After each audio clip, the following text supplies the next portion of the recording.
Hello, I'm Hampton, co-designer of this TACMOD Sniper Chassis system. Over the next few minutes, we're going to walk you through how to take your barreled action out of your factory-provided stock and install it into your newly acquired TACMOD Sniper Chassis. You'll need a couple of tools. One's a 5/32 Allen key, and the other's a 3/16 Allen key. First thing we're going to do is ensure that our rifle is clear. Now, though it's not needed to remove or install your barreled action from your TACMOD Sniper Chassis system, I like to remove the bolt and visually inspect. Now that I'm certain the rifle's clear, I'm going to turn it over, and with my 5/32 Allen key, I'm going to remove the action screws. Now, be a little bit careful as you remove them. There's a little bit of spring tension on this bottom metal from the magazine spring and follower. So you just want to hold it down with a little bit of pressure, make sure it doesn't fly off and hurt somebody. Once you have them loosened, just going to give it a little jiggle and remove that bottom metal and the magazine tube, and then we can take that factory provided stock off and put it to the side. Now with our TACMOD chassis, we're going to note that the tube, our float tube, is already pre-installed. So we're going to turn it upside down with our 3/16 Allen key. We're going to remove the two retaining screws.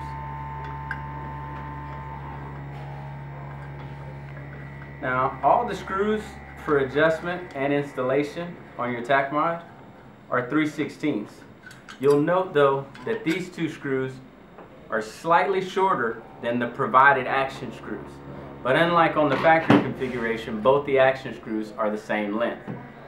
So we'll set our tube to the side. Now we're going to turn our main body of our chassis up.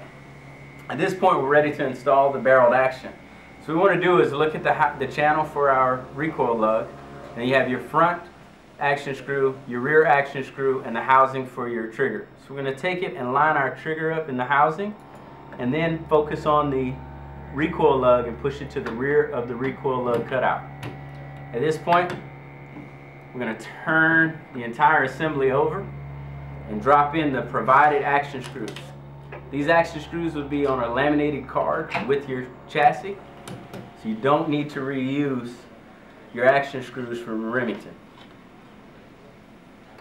Now, if you're going to use your TACMOD for multiple barreled actions, I'm going to recommend that you go ahead and each time you install, you're going to torque it down to 65 inch-pounds. If you're going to use it with just a single action, like we are, you're just going to go about 2 grunts tight. Now that our action is in, we're going to install our tube. So when you take your tube, you'll notice there's a steel backer. That's where it's going to screw into the main body of the chassis. So we're going to put this large cutout up and towards the action. We're going to slide it over the tube. The way we've designed this is so that you can leave your optic on. So once you've zeroed and you want to swap it out or take it out for maintenance or cleaning, all you have to do is remove this tube, remove the 2 action screws, and you can pull your action out without removing your optic.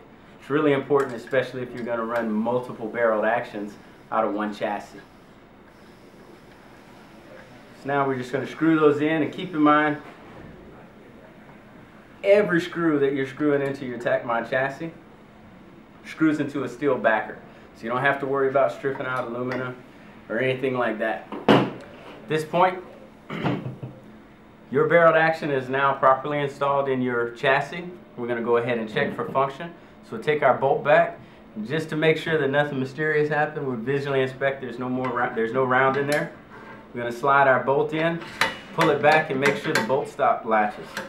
We're going to lock it down and make sure that our safety lever functions properly. Verify that it's empty, and we're going to pull the trigger. Release the trigger, put it on safe, weapon doesn't fire, it's good to go. Now all we have to do is mount our optic, get out there and shoot.